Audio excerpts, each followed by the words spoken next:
Hello, gorgeous ones. It's Kylie Patchett here from kyliepatchett.com, and welcome today to this online masterclass about how to grow a successful, soulful business without sacrificing your soul, your heart, or your sanity. Now, the title of the presentation is called Burnout to Balance, and really it's very specifically for women in business, women who are trying to juggle and design their lives without being able to really feel that constant struggle of the juggle between how you would like things to be and how things actually are. So let us begin. Now, fairly enough, a lot of the statistics I've actually gained, I should say, are from the US marketplace, but anecdotally, as a business coach and a mindset coach for women entrepreneurs, I definitely see evidence of the same types of patterns in our marketplace in Australia, and in fact most places in the world where I do have clients already, which is throughout Europe and Asia, Australia, New Zealand and the United States. The first thing that we know, even without even looking at the statistics, just anecdotally again, is that most businesses do fail in their first 2 years of business. Now, that's a pretty scary statistic by itself, but I think even more scary is that the United States figures show that 75% of women entrepreneurs will earn less than $50,000 per year. Now, that's $50,000 in revenue. It's not profit, it's revenue. So before our costs in running our business, most of us out there, women entrepreneurs that have got our own businesses, are earning significantly less than what it would be in a full-time or even sometimes a part-time position.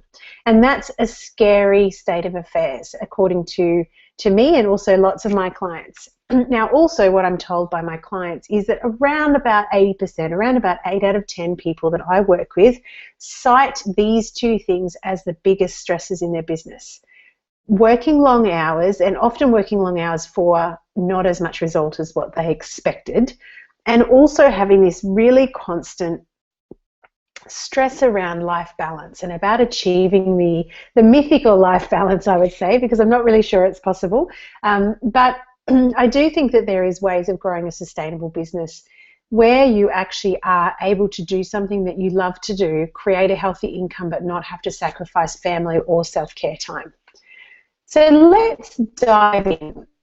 My promise to you today is very much around being able to say to you that, you know, there's a lot of things that you can say about what it takes to run a successful business, but in my personal opinion, for myself, for my clients, the three things that I've found to be true is that looking after your own well-being is incredibly, it's not even necessary, it's essential. It's essential for growing a successful business. I also will show you some breakthroughs around money behaviors and what's affecting your actual bottom line. And it's not the things that you might think. It's not about we're in hard financial times, or it's not about that small businesses do fail. It's much more about your own beliefs and therefore your behaviors around money and around charging what you're worth in the marketplace, particularly for women in business. And lastly, my promise to you is that you will receive during this presentation some mindset reset tools to help you clear out the backlog of what I call limiting BS, beliefs about your life, the universe, and everything.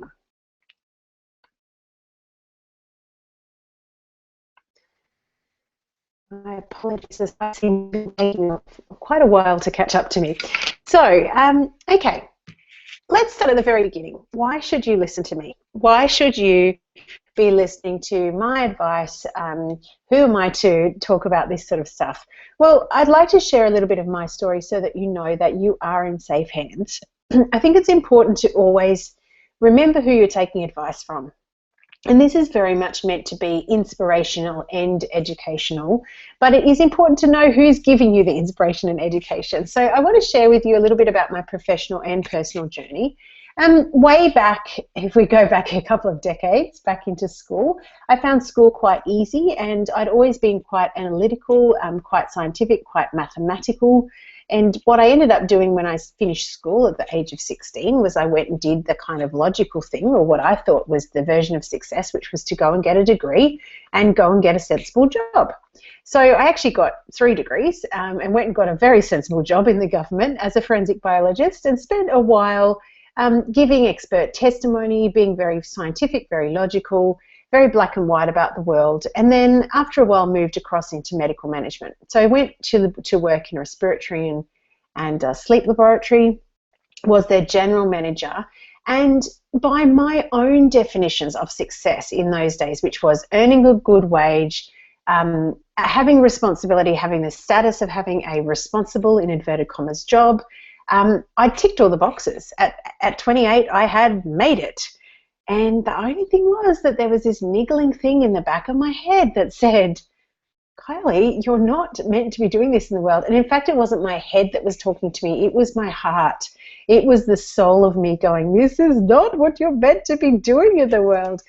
And I was so attached to the money and the status and the responsibility and the being the boss and being the manager and all of those things that I was constantly ignoring my soul space. But I do have a recollection very clearly of moments where there would be a little spell in my workday, or something had happened, or I would go into the medical suites where I worked, and I would have my hand on the doorknob, and for some reason at that point when I was going over the threshold, I would often get this intuitive spark that said, you are hemorrhaging your joy. Now, in those days, the scientific, logical part of me would go, oh, piff, whatever. Don't worry about that. That's just some little joyful voice inside of you talking to you. It's much, much more sensible to do the right thing. So luckily, the universe, as it is wont to do, did intervene. And in the 1 year, we became, myself and my beautiful husband Shane, became full-time carer for my dad when he got sick at 85, and also had 2 delightful daughters in the space of 1 year. So to say it was a big year is a little bit of an understatement. We've now got 10 years on. My girls are just about to turn 9 and 10 next month, and are beautifully gorgeous right now, but far out, going from being the manager and the responsible one and earning really, really healthy income to being at home with a 12-month-old, an 18-month-old, and an 85-year-old man was very, very flipping hard. Now, as you will expect, I had a very big identity crisis, and fast forward about 5 years, my dad did later pass away at 91. And my response to him passing away was just to completely lose the plot. I put on a lot of weight, about 25 kilos in 3 months, because it took him about 3 months to die. I started drinking every night because I just wasn't able to sleep. I started smoking again, very smart for a respiratory scientist, and I really went full on into self-destruct. Now, you may be thinking to yourself, what on earth has that got to do with business? But I am coming to the point. The point is that at that stage of my breakdown, I also had an epiphany. I realized that I had been watching my dad waste away and finally passing away at 91, excuse me, having never ever expressed his deepest desires, having never ever brought his soul purpose to the world. And he died very much, although he was a happy enough man, he died having lived through a filter of duty and responsibility in doing the right thing. And I had this clarity all of a sudden in my life that I was actually doing the same thing. And that is what had led me to the point where I was overeating and drinking and smoking and being really, really cheesed off with the world and being diagnosed with depression. And one of the things that I gave myself permission to do was to actually create consciously a delicious life. Now, if you have been part of my community at KyliePatchett.com for any time, you will know that when I talk about a delicious life, I talk about it meaning that it's a life and a business, if you so choose, that lights you up, that nourishes you, mind, body, and soul. And that's something that we just don't think exists, or a lot of us don't think exists. So that would be my number one tip. It does exist, because I am living proof that you can do it. Now, what I mean by consciously creating was I made some pretty big radical changes in my life, including going to move to the United States with my beautiful family and retraining as a health coach first off, and then later on as a human behavior specialist. And one of the things that I realized was that I did do some of those things that I loved to do back in my medical career and back in my forensic career, but I didn't do them on my own terms. And that's something I'd really encourage you to look at, is that, like Steve Jobs says, often in retrospect, the dots are easy to put together, right? So when I came back from the States, I hung out my shingle and said I'm a health and mindset coach, and I kind of expected people would just find me. Now that seems silly right now, knowing what I know now, but in those days, because I'd only ever been the head of someone else's company or an employee, I had no idea how different it was to run my own business and to be the forefront of a brand, of a movement, of something that you are deeply passionate about. In that first year, I earned the measly little tiny amount of $12,000. I worked so hard, and at the end of the year, I sat in front of my accountant, and he said to me, Kylie, you've earned $12,000, and I was just like, oh my goodness, how could I have screwed this up so badly? Now, the worst thing was, it wasn't even that I'd earned $12,000, it actually was that I was in negative, which, you know, a lot of businesses are in their first 1 or 2 years, but I actually had spent far more than that trying to get things up and running. Excuse me. In my second year of business, I did for about 4.5 seconds think about becoming an employee again. And then I thought, you know what, Kylie, you're never ever cut out for employeehood, if that's a word. You really, really need to actually just admit that you want to make a go of it yourself. And obviously there's gaps in your skills and your ability and also your mindset. So I sought help. I massively invested in my own self-development, mindset coaching, having a marketing coach dedicated to me and my business. And in the second year of business, I actually created a massive turnaround, and I created almost 10 times as much as what I'd earned in that first year. What I want to share with you today are the 3 fundamental shifts that I made in that second year of business. And now halfway through my third year, I'm incredibly pleased and chuffed with myself to say that that exponential growth continues and my ability to contribute continues. And that's what we actually want to talk about today. So that's my story in a nutshell. Let's move on. When we are thinking about our businesses, it is incredibly important as women to anchor into why you are doing this. What is the why? Now, I know you would have heard this before, but I really want you, and actually I should have said at the beginning of the presentation, grab a notebook, grab a journal, whatever it is that you do your deep thinking in, and a pen. And as we go through the presentation, please take the time to reflect on these questions, because that's the way that you're going to get the most juice and the most value out of this information. So what is your why? Now, one thing I see with women entrepreneurs is we are very uncomfortable with being upfront about the fact that our why is quite often to create income. Now, we'll talk about money mindset later on in the presentation, but what I will say now is that it's okay if it's not a major motivating factor. I'm not making you wrong if it isn't, but if it is, for the love of goodness gracious me, please be honest about it. I want to create healthy income. I want income that creates freedom for myself and my family. I want to be able to live somewhere beautiful. I want to be able to travel the world. I want to be able to give my children experiences that I choose to have them experience. I want independence. I want investment capability. I am very aware of my intention and desire and absolute claim staking on abundance in a financial sense. I also am massively motivated by being a contributor in the world. I want to be able to help people, and I would say that the majority of you watching and listening also do. Because we're not in business just to kind of, you know, clock in and clock out. That's what a job is. If you're in your own business, you're doing something because you really want to contribute somehow. For me, also, freedom, recognition, and connection are really high priorities. Working at home is very important to me because it gives me family flexibility. Just take a minute, and if you need to, just pause the presentation and just give yourself a couple of minutes to really dig underneath your why statement, because we'll be circling back to that right at the end. Excuse me. On the other hand, what is your greatest frustration in business? What are the things that really, really, really have you thinking, oh my goodness, is this worth it? Now, some of the things that I jotted down here are things that I've either gone through or that my clients have expressed to me. And those things are, like I said, in the first year of business, working really hard but not getting the financial or the client results that you would like. A lot of people, well, women in business that I work with specifically, find themselves over delivering, and sometimes that means also that you're undercharging. So it's this love, and there's also this very, very powerful people pleasing tendency, or the good girl tendency, like I call it, where a lot of us actually really want people to like us, to be a major contribution. Now, that's not a bad thing. And particularly if it's an essential part of your character, it's not a bad thing. But what I would encourage you to do is make sure that you are charging for the level of service that you give. Another thing that I get told all the time is a lack of energy or no energy inside of the workspace or outside of the workspace, little or no self-care time, and no family or leisure time, or that inevitable struggle between the family and work balance. So again, if you need to pause me, just pop me on pause and tell me what your greatest frustration is.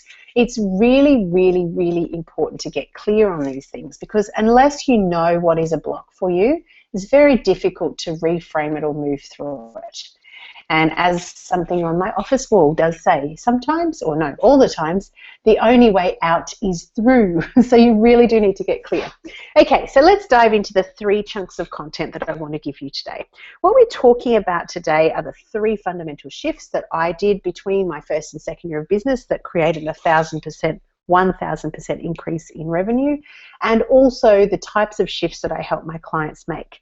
Now, this is something that you don't immediately think of. When I say to you, what could you do right now to improve your business results, to improve your satisfaction with your business, to improve your sales in your business, or whatever it is that you measure your business by? You would not say to me, mojo. Now, mojo in my terms is self-care. It's actually making sure that you have the energetic, emotional and physical vitality and spaciousness and calm and centered feeling in your life to be able to serve. So self-care in this essence is absolutely essential for making sure that when you're interacting with your clients, when you're actually having a sales conversation, when you're delivering whatever it is that you do, whether you're an organizer or a coach or an editor or whatever it is, you must bring your best self to the forefront. That's the only way that you can honor yourself, but also your client. So let's dig into that principle. Now, I have written a book, and you'll have access to the book after this presentation as well, where you actually, what I came across in my own journey from radical self-neglect to radical self-respect was that there was some really, really essential human needs. Now, the essential human needs are not new. This is not new content. It's not a new idea. I've pretty much just reframed them into my way of speaking, and I've made them all P words because in those days my business was called the Tall Poppy Project, so they were just all P's. But let's just revisit them. Now, I would really encourage you that if self-care or health in a holistic sense, and I will talk about that in a second, is a really big struggle for you, please make the time to go and read that book. These 7 principles are expanded in much more detail. Obviously, in an hour presentation, I can't actually cover every single thing, but really, when you actually ask someone what it is to be healthy, often they will say to you, it's feeling good, or it's eating well, or it's moving your body, or whatever. Now, all those things are absolutely part of being healthy. But the thing is that we miss the fact that real health, holistic health, integrated health is actually the sum of all thoughts, all feelings, all belief systems, all bites you have to eat, all movement you do, all time out, all moments of the day, every single decision that you make. It's actually your entire life. Now, these things add up to either have you feeling vital and calm and healthy, or they add up to you feeling sluggish and not quite on top of things, or snappy or depressed or anxious, or whatever it is that's the imbalance. So these are the real principles that you require, and rather than making self-care this if-or thing or and-or thing with your business, either I am in my business or I am taking care of myself, I would really encourage you to try emphasize after listening to this presentation, self-care being part of your business plan, part of the essential needs of creating really, really beautiful, healthy space for your clients and for yourself. So let's go through each of the 7 principles. And again, I'm not going to dive into too much detail, but as I'm talking, if it's one that you just go, oh my goodness, I totally don't do that, please mark it for future reference when you do read the book. So first of all, prosperity. Now, prosperity, I am meaning all forms of abundance, not just financial abundance, although that is a major component. And I think the key phrase here is, how much am I willing to receive? Because this comes back to self-worth, and it comes back to the mindset and the thoughts and beliefs that you have around prosperity and your ability to attract what you desire in life.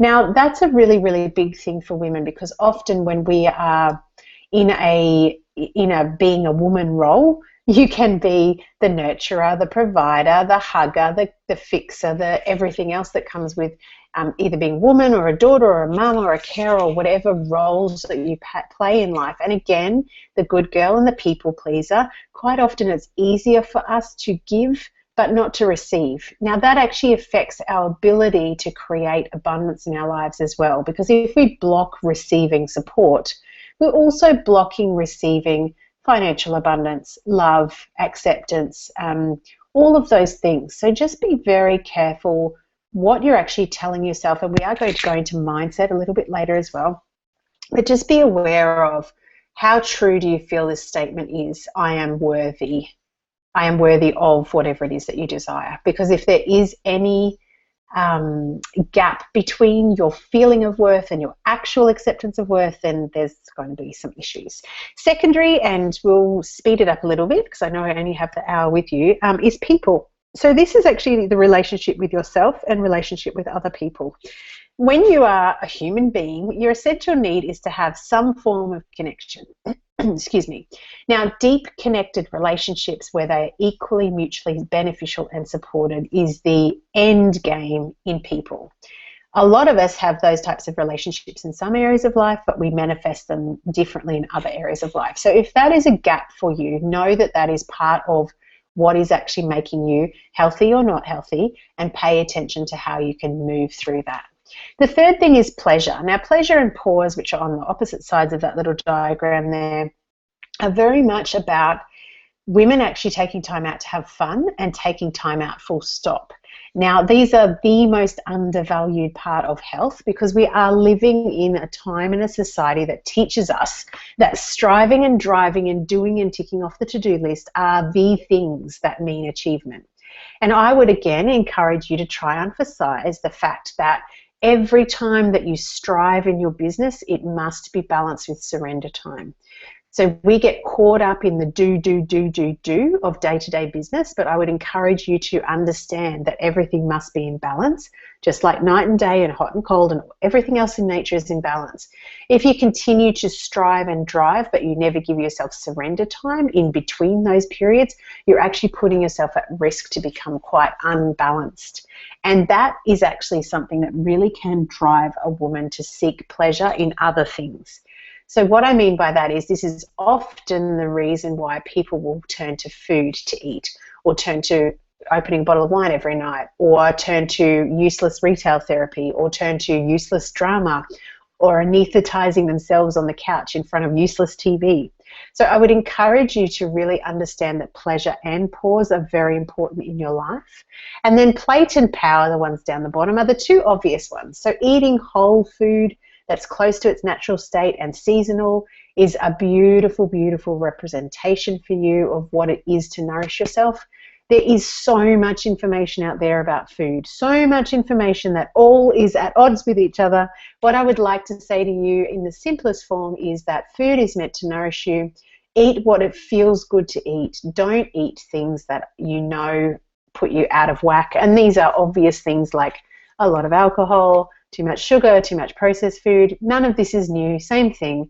Eat seasonally, eat as whole as you possibly can, and just eat as much as it takes for you to feel full. It's very, very simple. We've overcomplicated it. Secondly, power. So power is just very, very basically, we use this exercise word and it becomes chore and it becomes hard and it becomes something that some people resist. Not everybody, but some people resist. Whereas when you actually reframe moving as just a way of tapping into keeping free flowing in your life, then you understand that it's actually just a human essential. Your body is an animal. It has needs. One of those needs is to move. It's very, very important for your body to move. So pay attention to that. And lastly, and it's something that we're very connected to through this presentation, is purpose. It is important for us humans to be living on purpose. If you have a burning desire to do something and yet you lock yourself away in a 9-to-5 job, or even if you have a job but you can still live purposely outside of that, you can still deliver this beautiful gift that you have, and every single one of us has one. So they're very, very important. So let's just do a little bit of reflection on Mojo. I don't want to go into too much more detail. I really want you to become aware of where your delicious life profile, those 7 principles, is lacking, what you can do about that in the next week, because you will already know what you need to do to fix these things, to make them more balanced. You will already know that you haven't exercised for 2 weeks, or that you keep on eating chocolate every night, or you've been arguing with your mother or your father or your daughter or whatever. So pay attention to what it's obviously needing to shift, and then I want you to schedule it in. I want you to book it for yourself. Make an active decision, just like I did, that you deserve to live a delicious life, and that nourishing yourself with your life is the way to do it. I also want to draw your attention to the way you feel. When you feel angry, frustrated, cheesed off, very, very sad, flat, lacking in energy, all of these things are signposts. All of these things are just little reminders that somewhere, somehow you've gotten a little bit off track, and that profile is just an easy way of bringing yourself back to center. So one of the things that I'd really like you to go away with is an anchoring question for each of these 3 chunks that we're going through today. And the anchoring question for this one is, how can I honor myself right now? Now, the answer to that question is often very, very simple. Quite often mine is, I need a little bit of sunshine, a little walk, and a cup of tea. A cup of tea fixes everything. A cup of herbal tea or a pot of herbal tea, or a chat with a friend, or calling my mum, or whatever. Something that you can do right now to honor yourself. So when you're feeling flustered, or when you're feeling not balanced, or whatever it is, just try on for size, having a couple of deep breaths and saying, how can I honor myself right now? And I honestly know that you will always have the answer. You always do have the answer. So that's the Mojo component. For me, in my first year of business, I was absolutely dedicated to my business, which meant I worked lots at night, which meant I was tired, which meant my self-care kept on going down, because when I'm tired, I eat crap. Then when I eat crap, I don't feel good, and it's this self-fulfilling prophecy. And I also didn't exercise, and I also made my job, or my business, the be-all and end-all apart from my family. So I would be working hard, and then I would do family time, and I wouldn't do anything else. That is a very dangerous combination. I know that we love to be dedicated to our businesses, but you must have a life outside of your business. Otherwise, you are not a balanced human being, and you can't bring what you want to the table. So the second piece that really shifted for me, and this is a very obvious one, but I want to just talk about the inner and the outer game of money. So when we talk about creating cash in our businesses, there's 2 things very much that are at play. What I call the inner systems, the money consciousness, the ability to receive and charge a financial abundance, and then the outer things like the structure of your business, how you're actually packaging, what you're pricing, what your sales funnels are, what your marketing plan is. Do you have an overall strategy? Now, there's a lot of questions going on there, I know, but I do want to give you some resources after the presentation that will help you dive into these a little bit more in depth. Excuse me. So your reflection questions for this is, do you charge what you're worth? Now, I want you to give me an immediate answer with this. I know that you can't speak back to me, but just write down yes or no. Are you charging what you're worth right now? Yes or no? Just a gut feeling, not thinking about it, just a gut. Do you make and keep clear client boundaries? Yes or no? How comfortable are you from 1 to 10 with receiving money or wealth, particularly in a business sense? 1 being absolutely crap, 10 being, hell yeah, bring it on. I deserve every single cent. Now, my tips with this is that you really need to dig underneath the stories you're telling yourself about money. A lot of women that are failing in businesses or not getting the results that they want in business have very, very self-defeating attitudes towards money or towards themselves. That's even more scary, because underneath, if you do not believe that you deserve to create income doing something that you love, or something like I have to work hard to make money, or money doesn't grow on trees, or any of those other little chestnuts that we've been conditioned with early in life, if they're showing up in your business, you're very, very blocked. Now, for me in my first year of business, I was scared to look at my figures because I didn't want to see how badly I was failing. That was my ridiculously self-defeating mindset, was I know this is not going to work because I'm a health coach and I'm still losing weight myself, therefore I can't help other people, so therefore I'm not going to earn any income. So my behaviors obviously matched my beliefs, so I didn't look at the money situation. I didn't know what was coming in and out. I didn't charge what I was worth. I didn't have clear clarity. Oh my goodness. I didn't have clarity out in the marketplace about who I was and what I actually did, what my superpowers were, and who I worked with. So no one could find me. So all of these things come down to money mindset.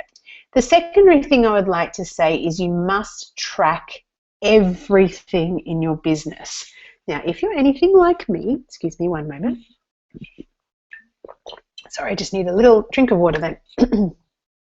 If you're anything like me, your money mindset, if you're anything like me, tracking in your business, I used to think tracking was like being on a diet or being on a budget. It was all about restriction and all about what I couldn't have or whatever. It's actually the absolute complete opposite.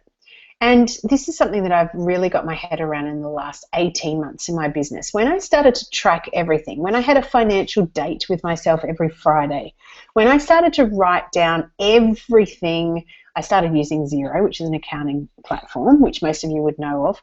But also I actually started to really, really delve into where was my money going? What was I doing with it? What was I spending on marketing? What was I spending on advertising? What were my clients paying me?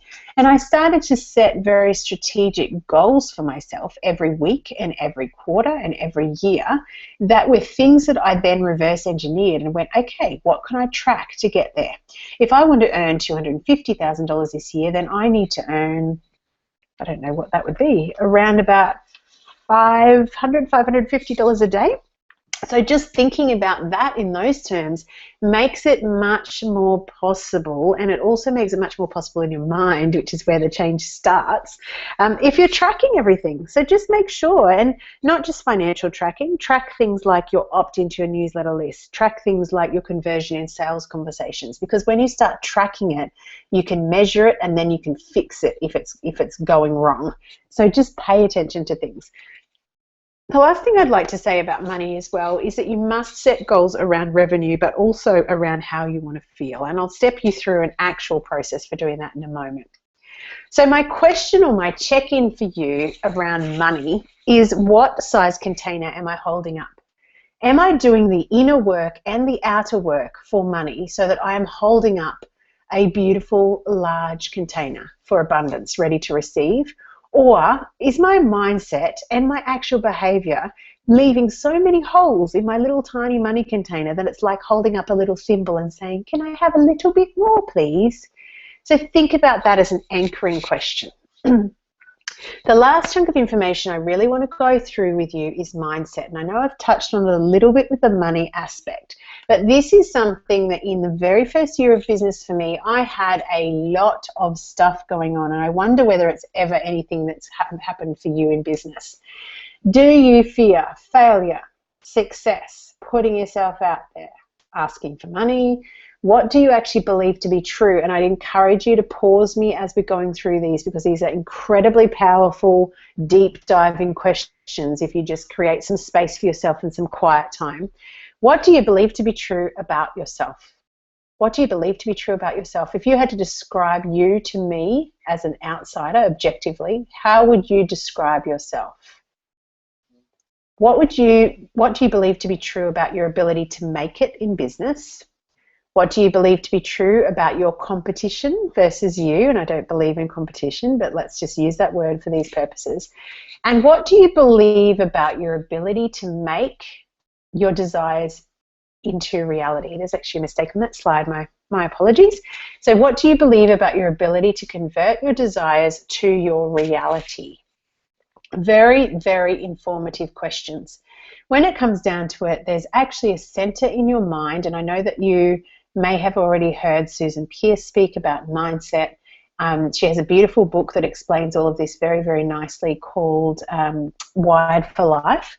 That's Susan Pierce, P-E-A-R-S-E, from Mind Gardeners.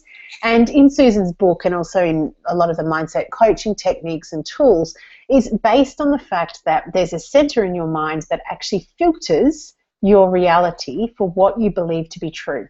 So there's literally a filter in your mind that actually takes the billions and billions of pieces of information that get hit into your mind every single second of the day, or millisecond of the day more correctly, and it actually filters those because it can't at all deal with that much information. So your mind actually filters them for what you believe to be true or what you expect to be true.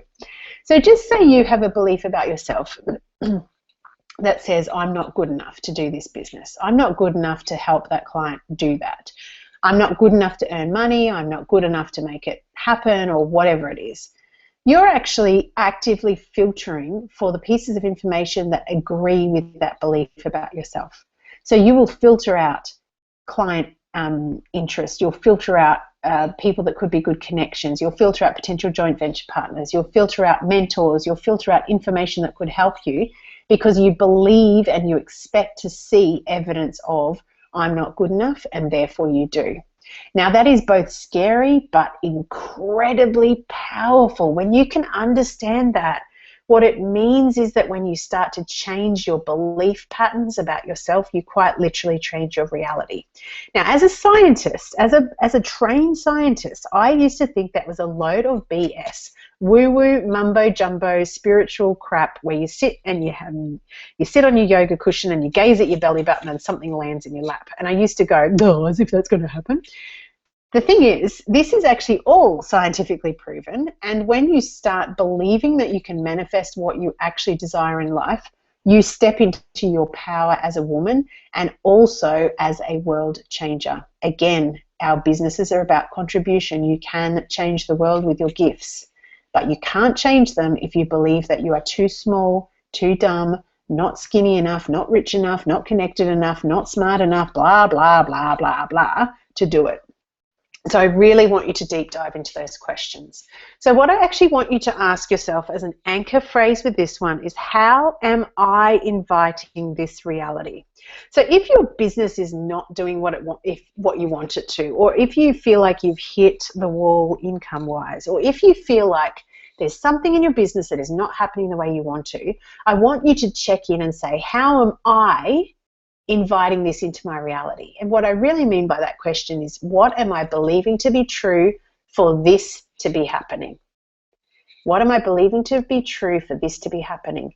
Am I believing I won't get that client and therefore I don't? Am I believing that this business is not going to work and therefore it isn't? Am I believing that someone else is going to get more business than me? So really dig under that. It is so important to do this. So I want to actually put this all together, and I want to reference some mindset reset tools and things that you can actually do moving forward.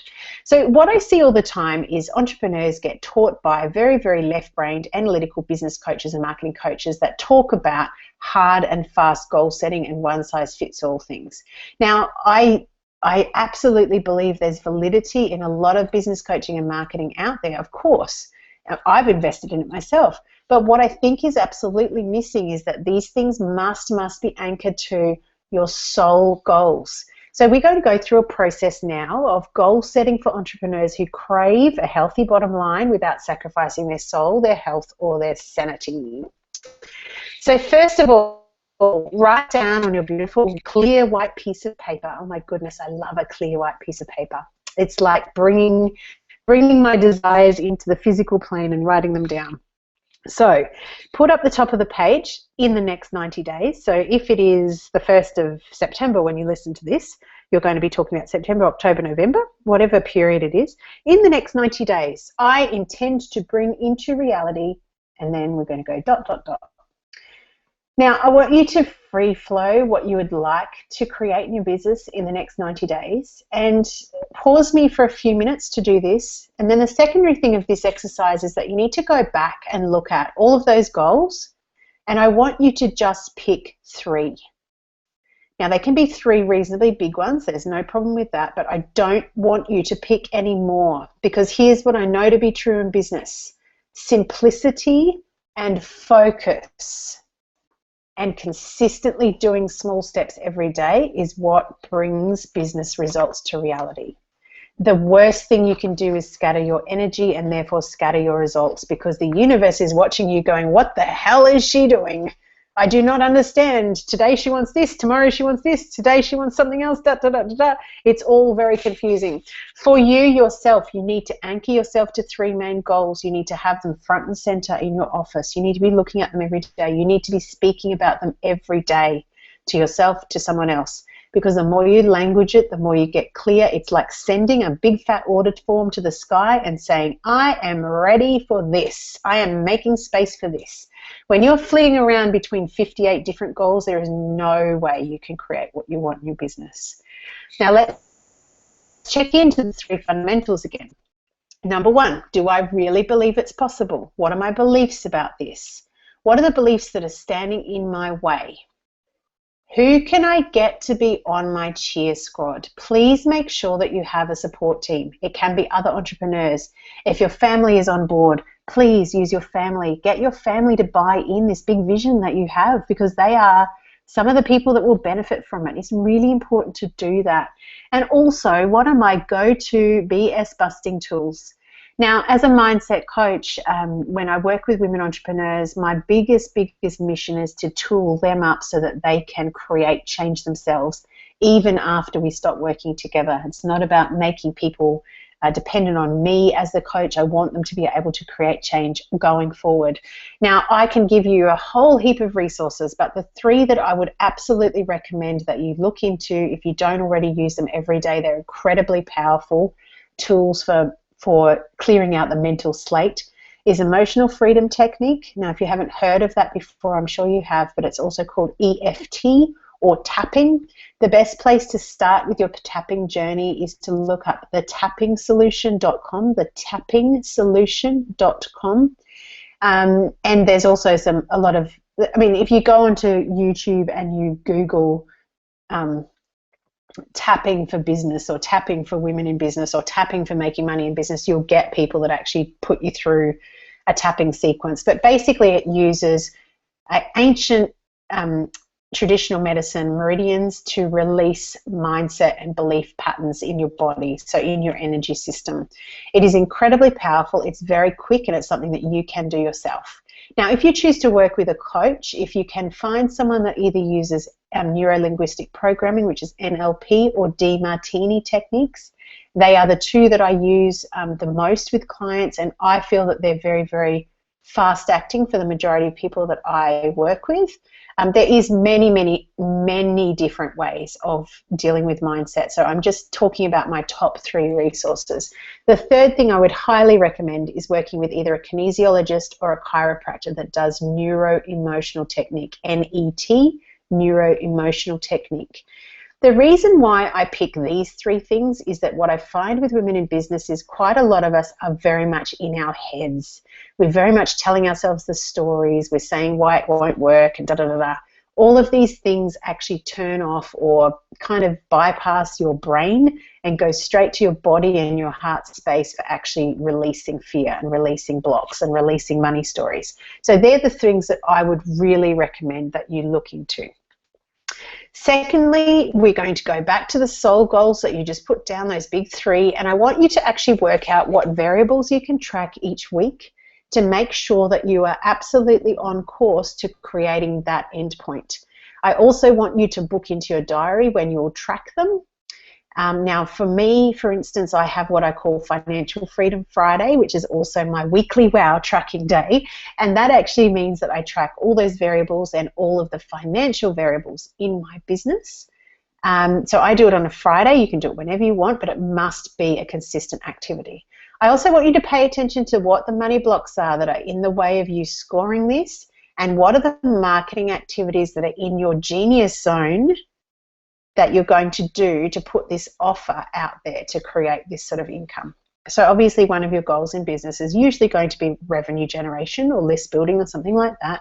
So I want you to pay attention to what marketing activities, so you're going to reverse engineer how many times you need to make an offer, how many people you need to actually have into your sales funnel, and make sure that you're tracking all of these things. Because otherwise it's kind of like crossing your fingers, putting your head in the sand and hoping that this year is going to be different. Now that's what I did in my first year, and I can tell you earning $12,000 is a very big lesson on why putting your head in the sand and not tracking does not work. So take my word for it if you haven't already been there before. And finally, I want you to really filter this goal by how do you want to feel. Excuse me. So how do you want to feel? Often people in business create these big goal mapping things and they have this step-by-step stuff that they're going on, but they're not paying attention to what they desire to feel through the process. Now, when I'm talking about that, what I mean is that if you are going for a really big leap in income, but you really want to actually feel calm and centered about it, you need to make sure that they are congruent with each other. So yes, there's going to be periods of strive, like we said before, but you need to be realistic about whether it's actually doable for you to do it in the particular 90 days that we're talking about. And I also want you to be very clear on when are you making time to meet your own needs and what are your self-care saviors. So when the wheels start falling off, when you start to feel not happy or burnt out or uncomfortable or whatever, what are the things that your go-to saviors are? Now, for me, it's anything to do with water. I love the ocean. I love showers. I love baths. Anything with water is peaceful for me. So know that about yourself. It might just be having the ability to tap out of life at any particular time and go and call your best friend and just go, holy cow, this sucks, and I really, really need to just get over it or whatever. But you need to know what your self-care saviors are. I want you to go back again to the 7 principles we talked about in the Mojo section and make sure that you are taking care of all of those things. So together, that gives you a framework of creating a goal-setting exercise that does not mean that you're just paying attention to the physical part of your business, but you're also paying attention to the inner world and your mojo. So in recapping, the secret to growing a soul-fueled business with a healthy bottom line without sacrificing your soul, your health, or your sanity is to honor your own needs, practice the art of allowing, and constantly question your belief system. Constantly question your belief system.